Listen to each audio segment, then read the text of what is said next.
Well, as we enter the Christmas season, we're going to spend the next couple weeks using one of the prominent characters in the Christmas story. We see it all throughout. In fact, it's not just in the Bible Christmas story. We see it a lot of our displays. We see it this time of year, people who display Christmas decorations or nativity scenes, and that is the angels. So the title of this message series is called Angel Messages. Angel Messages. Now, angels are an interesting group of heavenly beings. You may not know much about the angels. A lot of people actually have taken time to study them. In fact, there's a whole thing out there called angelology, which is the doctrine of angels. And so people study them and get to know them. And if you go look at it, I'm encouraging you not to, because it actually may kind of lead you astray, because in there's some things that aren't biblically accurate, to be honest with you. And so they oftentimes, especially in art, like one of the things they say is that when we die, we become angels. That's not true. We're spirits. And our spirits go to heaven to be with the Lord, but we are not converted to angels. We're not converted to watch over people. I've heard people say, well, now so-and-so's gone. Now they're my angel watching over me. I hate to tell you, and if you may feel that way, or somebody's told you that way, that's not biblically accurate. We're spirits, and we go to worship God. God already has angels to do His work. Now, they're amazing, and they're powerful. And they are there for us, and they do a variety of roles. They protect us, they watch over us, they fight for us, they're carrying out God's will in our life. They minister to us. Like this morning, there are angels in this room, and some are ministering to you today. In fact, you may kind of feel a nudge beside you, and you look and your spouse is like, what? No, I was an angel telling you, hey, listen to Pastor Randy. He's trying to talk to you this morning. Wake up, get off your phone, and look at social media, pay attention. He's talking to you. So if you feel that, that's an angel. They're here. What's pretty cool is, and some have actually seen this. I haven't. Really don't know if I want to see an angel. But a lot of times they see there's an angel that comes up here with me and supports me when I preach. I feel it. I just feel it. It's the most amazing thing. I don't ever get nervous preaching because I know God's with me, and He sends angels to support us. He sends angels to go out and gather people. Some of you weren't going to come to church this morning. You got an angel grabbed you up by the ear and said, come on, get to church this morning. And thank God, thank you, angels, for doing that and getting us here this morning. And so they fulfill a variety of roles. But if you look at angels, they're pretty fierce. Some have been privileged enough to see them. And they're not what art tends to be. I was looking this week of just working on the slides for this service, and just the depiction of angels is pretty interesting. And I'm not trying to diminish anybody, but a lot of times they're kind of, I'll use the word fancy boys. I don't know a better way to say that. They're real pretty. You know what I'm saying? They got little curly hair, and they got these big wings. And again, I don't know if they do or not. The Bible doesn't say anything about it. Some are women. Not sure if that's true or not. Those who have encountered angels that I've heard about describe them as very large, very fierce, very intense. They're really showing up just going, hey, what's up, man? How you doing? They show up with a message that's very concise, usually very few words. They're caring about the work of God, and they are extremely serious about it. People describe them, said they're very strong looking. Very, as we would kind of look at somebody who maybe is like as a bodybuilder, just chiseled and fierce. But they are very serious, and everybody who's encountered them, it wasn't just a peaceful experience. It was intense, really intense. And that's what we're going to find out today, because we see that in our story today of these intense angels. And that's the title of this message today. It's called Do Not Be Afraid. So we're going to look at some of the messages that angels gave to some of our Bible characters of Mary, Joseph, and the shepherds.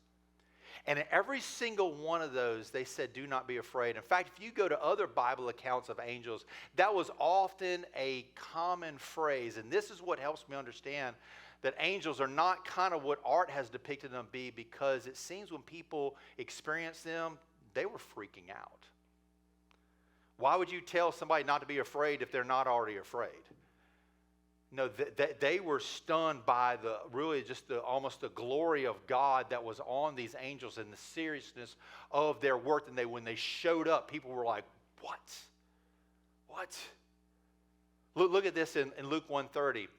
In Mary's account, it says, the angel said to her, do not be afraid, Mary. Now, Mary, we understand, was probably a teenager when the angel appeared to her and when she gave birth to Jesus. So here's a young lady really just beginning life, and all of a sudden a messenger from God comes and probably messed her up a little bit. So the angel had to say, hey, don't be afraid. Don't be afraid. Look at this with Joseph in Matthew 1:20. And Joseph is an amazing man. We'll talk about his story in just a moment. But it says the angel appeared to him in a dream. It says, Joseph, do not be afraid. We know the story of the shepherds. One of the ones that God chooses to announce the birth of Jesus. And they're out there in the field just watching sheep, and all of a sudden this very powerful angel appears. In Luke 2:10, he says to them, do not be afraid.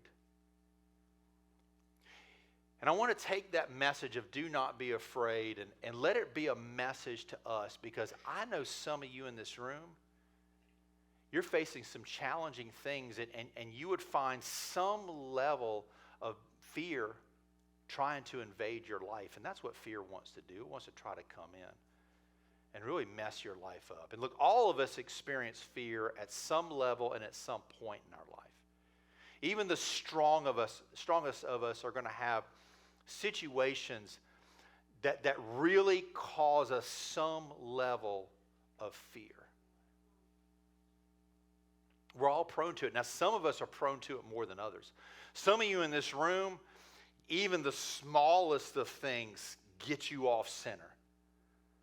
And you start becoming afraid, wondering what's going to happen. You start freaking out, and all the things that go along with fear happen, and it's just challenging for you. I find sometimes women tend to be more prone to fear, especially as you think about your children or your grandchildren, your loved ones, that a challenging event comes along, and all of a sudden you start wondering what's going to happen. What's next? And the problem, fear can take us to very, very dark things. And I want you to see this statement is that life can throw at us many things that can cause us to be fearful. And the spirit of fear, I want you to know this, the spirit of fear is always present, always around, always looking for an opportunity to get in your life and wreak havoc and get you off track from God's best for your life. In fact, in Free Indeed, we deal with the spirit of fear directly. We encounter him. And look, he's real, and he's a bad, bad dude. And he has wrecked many people's lives. In fact, fear doesn't just affect our thoughts. It doesn't just affect our behavior.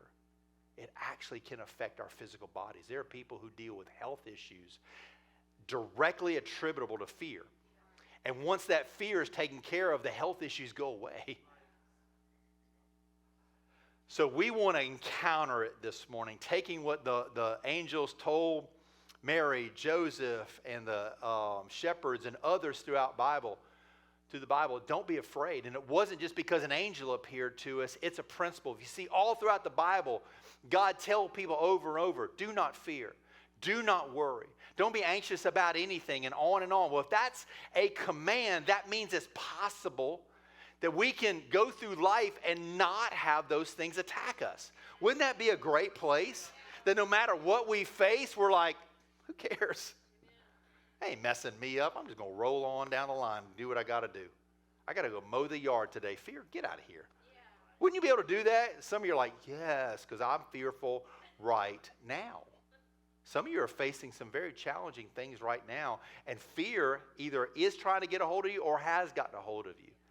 And we're going to get it taken care of today. But fear's got some pretty bad consequences. I'll put a few of them on the screen right here. That goes along with stress. Stress is a product of fear, by the way. Worry. Worry, what's going to happen? I don't know the future. Leads to anxiety. Anxiety is a giant issue in our culture right now. It's been there for years. But right now, I mean, the counseling centers are overloaded.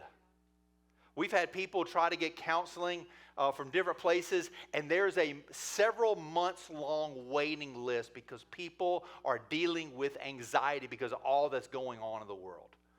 Between virus and economy and government issues and just racial strife and tension between people.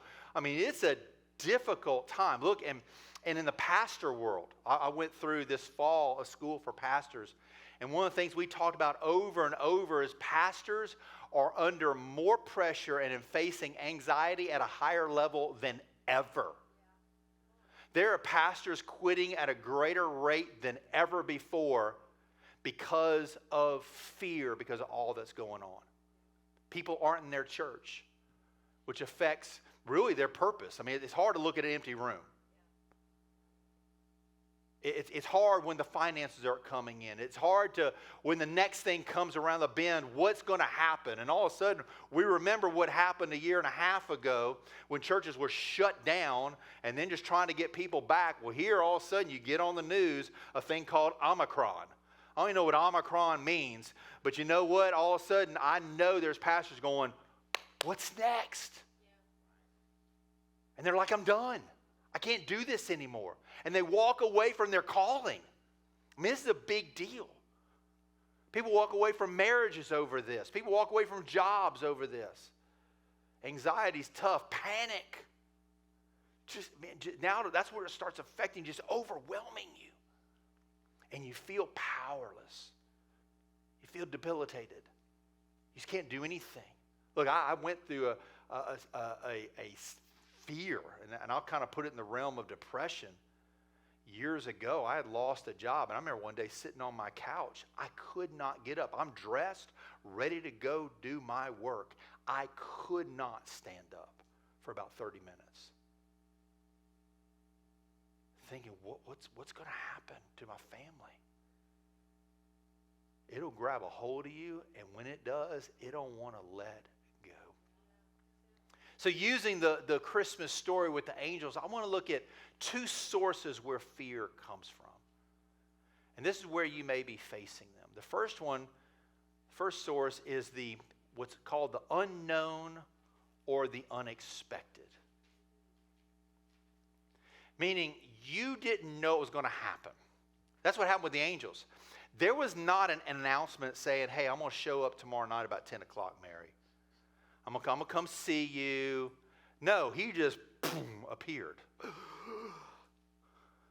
The shepherds out there, they're doing what they do every night. I'm watching some sheep, looking at stars, we're telling stories, and boom, angel shows up. There was nothing, no text message saying, hey, I'm coming. Just going to come visit you. Get ready. Nothing like that. All of a sudden, unexpected. And it caused him to have a reaction where the angel had to say, hey, don't be afraid. It's okay. It's okay. Some of you are facing things that it was unexpected. You weren't ready for that phone call. You weren't ready for what was told to you. Some of you, you've gone to a doctor just for something routine or what you thought was minor, and they came back in the room and said, we have a big problem. I mean, imagine going so I had a friend of mine when I was in banking, when I first started in banking. He and I go play golf together all the time with some other guys from work, and he's just a good guy. And he started having some shoulder and back pain. And it wouldn't go away. And he started getting help from, massage therapists and then chiropractors, and it just wasn't going away. It's just kind of this nagging pain. And we played golf, and it would just hurt. Finally, one day, he goes to the doctor, and they start doing test after test after test, can't find it. And finally, the doctor says, hey, let's really delve into there. They found out he had cancer in 80% of his body. My shoulder hurts. And you tell me I got cancer? And he was only around a couple more months. Well, isn't that where the mind goes? You get news like that, you're like, what? What's going to happen? What's going to happen to me? What's going to happen to my family? I wasn't expecting this. I told you a few weeks ago in a message called Near or Far. In fact, that's the message I preach at Anchor Chapel about my journey. I've had it happen to me twice. I walk in, boss says, hey, I need to talk to you. Twice they've come in and said, your job's over. Well, I'm married with kids, and my brain instantly goes to, how do I pay the rent or the mortgage? How do I provide groceries and clothes? Well, what's next? I wasn't prepared for this. It was unexpected. I didn't know it was going to happen, had no clue. I had somebody recently face a situation. They had decided to take a different job. It was just a better opportunity for them. Got everything worked out. Supposed to start on Monday. Thursday afternoon, before the Monday gets there, gets a phone call, said, hey, something's changed. There's now a requirement that you have to fulfill, or else you can't have this job. We'll give you 30 days to get it taken care of. And it was outside of their comfort level to do it. Went against their beliefs. They called me on Friday just saying, I just got this news. What do I do with this? And I shared with them some things we're going to talk about in the message today. That's tough. You excited about starting a new job, and all of a sudden you get the phone call, hey, things have changed. The old job's gone. There's no more room for you there. What do you do? Some of y'all faced that recently. The unknown. So let me give you 2 ways to handle the unexpected. The first thing in that is to know God is not surprised. When the angel appeared, they freaked out a little bit. When the bad news comes, we can freak out a little bit. But when bad news comes, God doesn't freak out. He stays really calm. So we have to know is that God wasn't surprised. And we have to know he's able to handle the issue. He's not unable, meaning he is able to handle the issue. He's God. The creator of heaven and earth is our Father. Some of you wouldn't worry a lot if your dad was a billionaire, right? You really wouldn't wonder, can I pay the mortgage this month? Because you just know you could pick up the phone and go, Dad, got a little problem this month. Okay, I'll give you a little bit out of my billions. You wouldn't worry about it. Who do you think created the billions? How many stars are there, by the way? Too many count. So let's put it in the kabillions. Okay, I don't even know what that is. That's like 10,000 trillions. I don't know. Who do you think created that? Who do you think made gold? Think he can make it again? Who made diamonds? Some of you ladies like, yeah, he can make me one right now. But God who created all these things, he's able. Does our mind first go to that? Rarely. Some of you have been on a journey long enough, you instantly go to God. Many of us don't. Our first reaction is, oh no, what's going to happen? How am I going to provide for my family? Jesus addressed this in Matthew 6. Look at this beginning in verse 31. I'm going to read this out of the God's Word translation. I love how it said it. Look at this. The first three words, don't ever worry. I mean, we could just stop right there. God bless you. Hope y'all have a great Sunday. See y'all later. Just don't worry. I remember one time I saw a funny skit, Bob Newhart. Some of y'all, I really just showed my age. Y'all like, who's Bob Newhart? For those of us who are old, you know who Bob Newhart is. We had a funny skit. He was like a counselor or a psychologist. And somebody came into his problems. He said, look, I've got just a real quick answer. It's going to take me just a few words to tell you. And his answer to everything was just stop it. Well, I'm dealing with this fear. Stop it. Well, I've got this problem. Stop it. Isn't that easy? You know, a simplistic answer, but it's actually as simple as that. Don't worry. You want the answer to not worry? Don't worry. Now, how realistic is it for that? Well, it's much harder than that, obviously, because our brain tends to go into the natural. But look at Jesus said, you ask certain questions like, what are we going to eat? No more paycheck coming in. Where does the food come from? What are we going to drink? When a hurricane comes and cuts off the water and you're flooded in and you can't get to a relief point to get bottled water, what are we going to drink? What are we going to wear? And Jesus said, look, everyone is concerned about these things. It affects everybody. But I love what he says next. Your heavenly Father, I love this, certainly knows. There's an amazing promise in the Bible. It says we go to God with all our needs, who already knows what the needs are. I love that. We're bringing God into our situation, but he goes, yeah, I know. And I'm already working on that. Wow, that's amazing. So he says, he adds to verse 31 and verse 33, he says, so he goes, don't worry, but he says, but first be concerned about the kingdom. So when you get that news, don't first worry, first think about God. So unnatural, so hard, but we just have to get to this place in our journey where it's first God. Problem unexpected, you're about to lose your job. God? God taken care of. Okay, cool. All right, great. See you later. Hasta. Wouldn't it be great to have that attitude? Why? Because we're so God-centered that we just see God in the moment knowing he's already got it taken care of.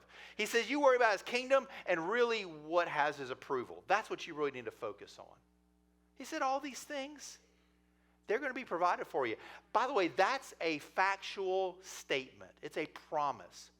Some of y'all need to get that verse and you need to underline it, memorize it, put it on the mirror, put it on the fridge, put it on your dashboard, everywhere you go that it says all these things will be provided for. Well, what about all those things? Well, God, this one? Yeah, all these things. But did you think about that? Yeah, I did all these things. It's already taken care of.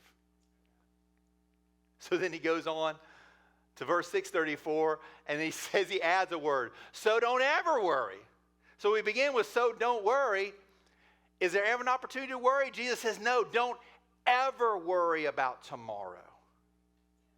Because after all, tomorrow will worry about itself. Let tomorrow worry about it. You don't pick up worry, say, tomorrow, that's yours. I'm not bringing that in my life. Because today I got something I'm dealing with.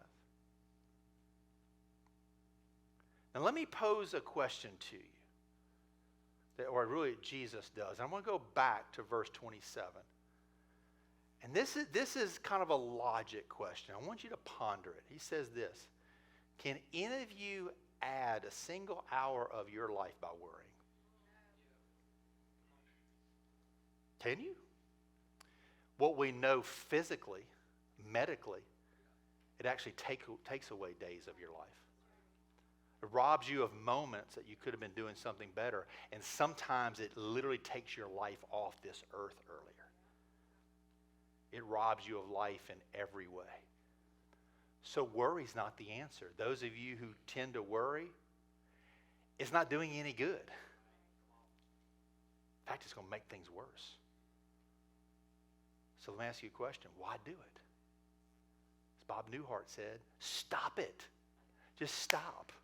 But why can we do that? Romans 8:28. You hear me talk about this verse all the time, and I'm going to continue to, especially as we face troubling events in this world, because we need to be reminded of it constantly, because we're constantly bombarded with negative. We're constantly bombarded with troubles. We're constantly bombarded with fear that wants to overtake our life. Romans 8:28. And we know. Say, look at your neighbor and say, I know. Now look at your other neighbor and say, you need to know. And we know that God causes what things?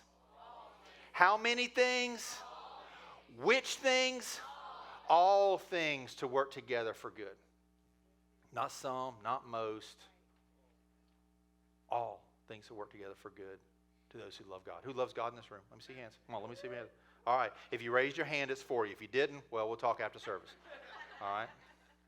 To those who are called according to his purpose. Don't worry. Why? Know God's got it.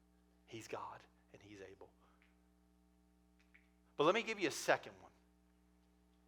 And actually, it was interesting. I was reading my Bible this morning. I'm going to read a verse that came out of it. But it's this. And some of you have heard this statement before, is expect the unexpected.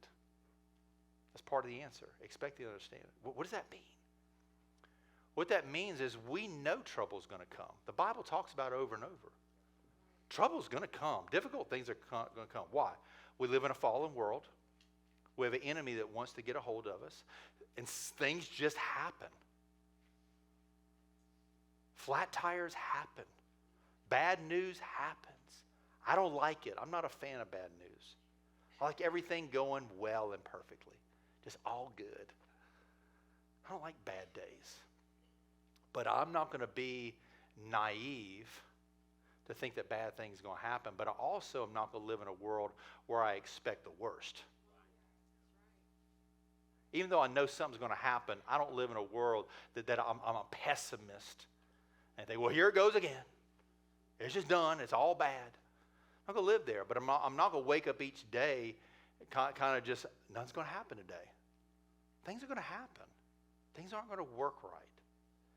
So I live in a world of expect the unexpected. The Bible would say, be careful or watch out or be on guard, be on the lookout.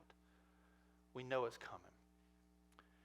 There was an amazing man in the Bible, a righteous man, the Bible says, holy and blameless. His behavior was right, but it seems he had an inward issue, and his name was Job. For those of you who don't know, Job was a very wealthy man in old Bible times. But in a single day, he basically lost almost all he owned. All his children, all his livestock, just gone. Just horrific. And I don't know why God allowed it. It said that he did. But I do know it exposed an issue in Job. And look at this in Job 3:25. It says, for what I fear comes upon me, and what I dread befalls me. If you go look at him, he would go to the temple and make sacrifices for his children because he said, oh, they may have done something wrong. I wonder if he lived with some fear going, oh no, what's going to happen to them? I got to do everything I can for them. And now they're gone. So it seems like he had this in him, and it messed him up because in verse 26 he says, I'm not at ease, nor am I quiet. I am not at rest, but turmoil comes. Some of you can say, I relate to that verse right now. Man, the thing I feared, sure enough, has happened. I was so worried about that. And it's here. And it's just messing me up. And God is here for you today and wanting to do something great. Peter tells those who are receiving his letter this in 1 Peter 4:12. He says, beloved, do not be surprised. Remember, expect the unexpected. So he said, don't be surprised when some fiery ordeal comes among you. As though something strange were happening to you.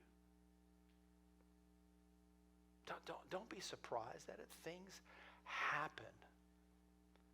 We can expect the unexpected, but we don't cross the line into fear or wondering how bad it's going to be. What we know is how good God is and how good it's going to go for us. That's the big difference. So the first source of fear is the unknown or the unexpected. The second place of fear where it comes from, and we learn this from the stories with the angels, is that it can come from something challenging. Something challenging.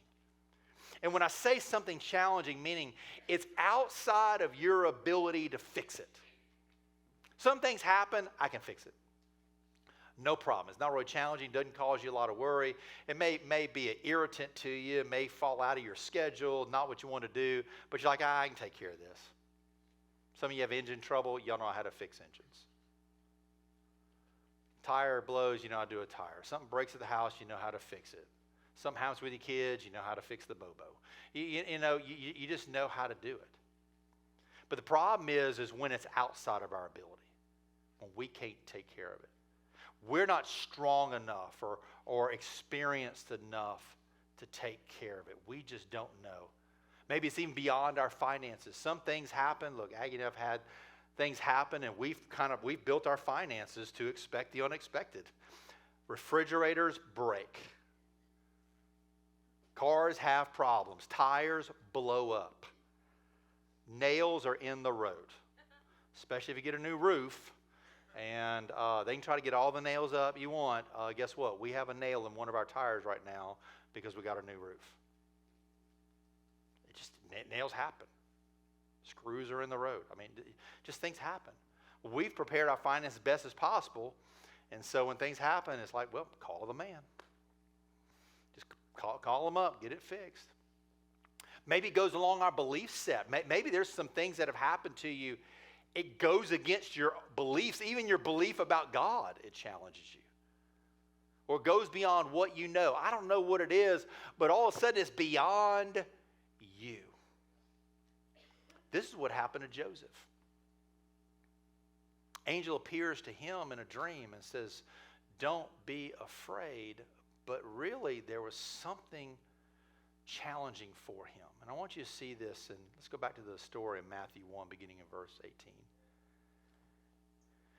It says, now the birth of Jesus was as follows. When his mother Mary had been betrothed to Joseph, before they came together. And so let me give you a little bit of Jewish culture. In Jewish culture, they have this thing called what we call betrothal. We have engagements in our world, a little bit different.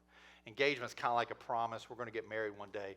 In Jewish culture, betrothal was you're married at that point, but there still were limits. You couldn't live together. You couldn't consummate the marriage. But you were devoted to each other just like in marriage. And so people would even say, my husband, my wife, even at that point, though they had not had the official ceremony. Very official, very planned. But so it said betrothed to Joseph. So before they came together, meaning the marriage ceremony, consummating the marriage, we had a problem. Joseph had a problem. His wife, he's about to get married to, she's pregnant. And it wasn't him. They had not snuck off in the woods for a little getaway. And all of a sudden, I don't know how he found out. I don't know if Mary came and told him, Mary's dad or the town rumors. But all of a sudden, this woman he's pledged to and it was keeping himself pure for, she's pregnant. And if you go read another story, basically when people ask, she goes, well, I got pregnant by the Holy Spirit. Yeah, see how that would go over. Yeah. Some of you may have even tried that with mom and dad. They're like, yeah, right. You ain't married. You know? Well, Mary's the first Mary that this ever happened to. And so, all of a sudden it's like, what? Come on. But I want you to see this next statement. It says, and Joseph, her husband, even though they had not had the ceremony, but I want you to see this. He was a righteous man. And I want to put it in this context. People knew he was righteous. He had a good reputation. He was a good man. But now all of a sudden, he has an adulterous wife, is what it seems. And he's got a reputation. It was a challenge to him. This news was challenging to him. Now, being a good man, he said, look, I'm going to divorce her. But it says he planned to send her away secretly because he didn't want to disgrace her. Such an honorable man. I think it proves why he was worthy to be the earthly father of Jesus.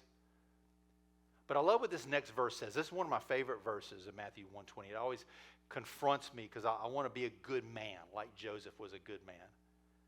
It says, but when he considered this, meaning he had his plans, but he sat back going, I wonder if I should do that.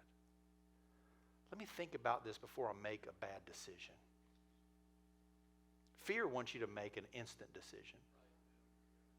Fear wants you to react immediately because usually the instant reaction is the wrong one.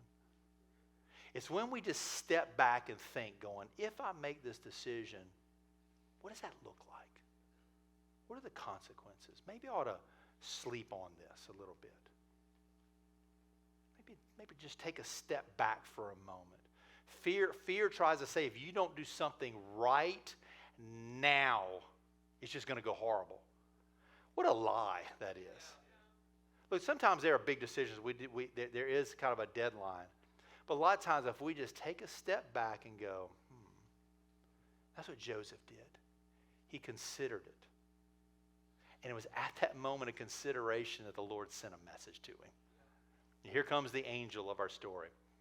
And he shows up to Joseph in the form of a dream. And he says, Joseph, son of David, he said, do not be afraid to do something very challenging and take this woman who is pregnant by somebody else.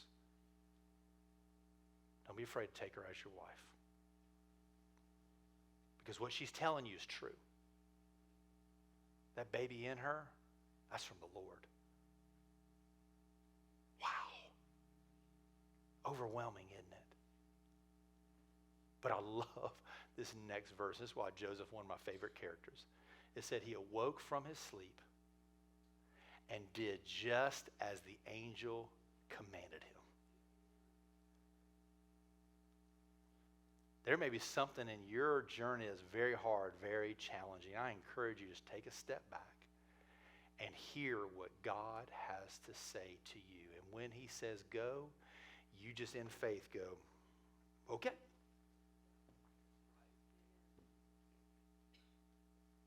Looks kind of challenging, Lord. And the Lord goes, yep, I'm with you. It's me. It's okay to take a step forward. What about the future? Don't worry about what you're going to eat. Don't worry about what you're going to drink. Don't worry about what you're going to wear. Don't worry about all that. You just say yes to me. I've got you.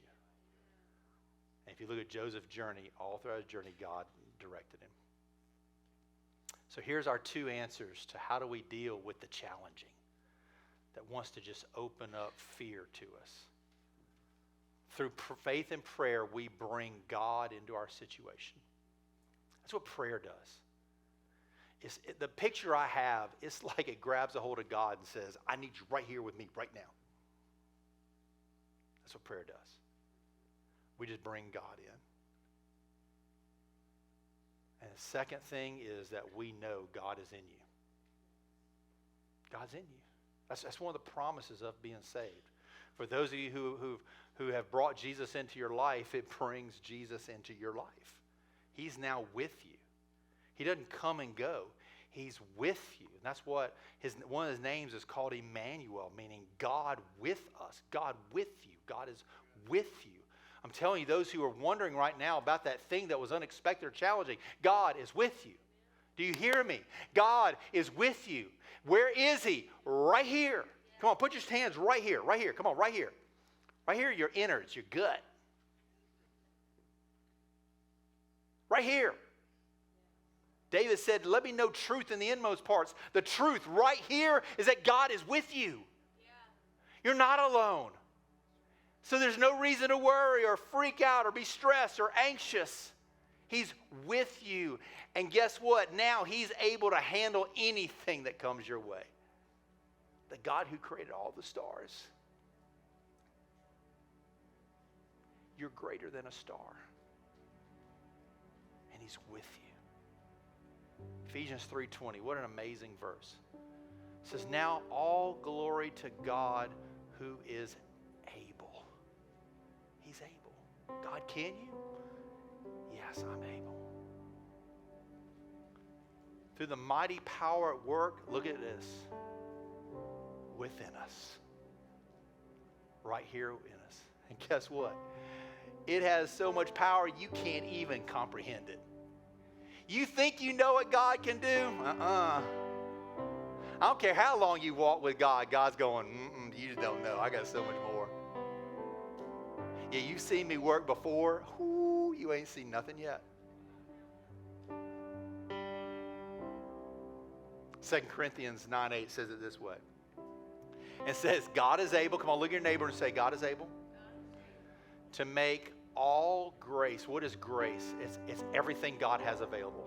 All of his power, all of his goodness, all of his favor, all of his kindness, all of his miracles, all of his provision, just all of God. He's able to make all those great things abound to you. That abound means overflowing. So that having all sufficiency in all things, meaning there's nothing lacking at any moment. In every moment, there's more than enough. In every moment, I'm talking to you right now, in your moment, there's more than enough because God is the God of more than enough. And then you can abound in every good work. God is able. I don't know what you're dealing with today. I don't know what's going on in your world, or maybe it's somebody around you that God's giving you this message. You're like, I'm good. But you know somebody who's not. That you need to go take this message and go, guess what I found out today? It is for you. Some of you need to pick up the phone this afternoon and go visit a loved one and say, man, I got some good news. I know what you're going through, but let me just tell you what I learned about God today. You need to hear this. I'm going to get everybody in this room, whether you're watching online, just to bow your head and close your eyes for a moment. Nobody looking around, please. This is where this message gets personal.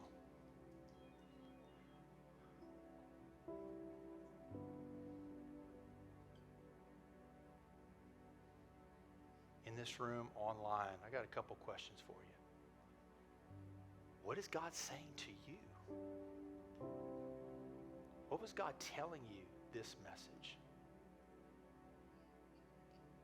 Is there anything unknown, unexpected, or challenging that's trying to get you to fear?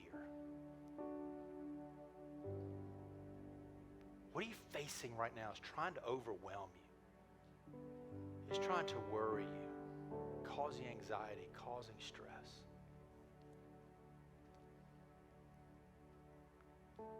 If this message hit home for you today with nobody looking around, I want you to raise your hand. Raise your hand, raise your hand, raise your hand, raise your hand, raise your hand, raise your hand. All right, here's what I'm going to ask you to do, something very challenging. Stand up and get down front. Come on, stand up, get down front. Come on, come on. Don't think about it. Don't go, should I? Get down front right now. Come on, get down front. You know, I don't care who you are. I don't care what your role is. You may go, how can I stand up? I'm supposed to be a strong Christian. Fear tries to overtake all of us. None of us are immune. Some of you are fearful about standing up. Get up. Come on, just get up and come on down. Don't worry about it. That's what church is for. We're going to pray for you. Now, I want, if some of you are like, I ain't dealing with any fear right now, come on down. I want you to start praying for them. Come on, if you know somebody, a loved one down here, you may not even know what to pray. Just come put your hand on their shoulder and say, Lord, help them. Come on, get on down. Let's get some strong Christians down here. Just begin to move and support. That's what this is about. While they're coming down, I want you to bow your head and close your eyes again. I got a third question for you. Have you surrendered your life to Jesus Christ? I'm talking to you online too. Have you made that decision? We to follow Jesus. We talked about a lot of promises today. They're there for you if you'll bring Jesus into your life. With nobody looking around, if that's you today, you're ready to accept Jesus. You know it's you. I just want you to lift your hand. Lift your hand. I don't want to exclude anybody. Praise God. For those of you remaining in your seats, I'm going to get you to stand up. We're going to go back into worship for a little bit. I encourage you, just extend your hand toward these. We're going to come down and pray for them for a moment. That's what church is about. Come on, let's not be in a hurry to get out of here. Let's let God minister to people. Come on, worship team. Let's worship.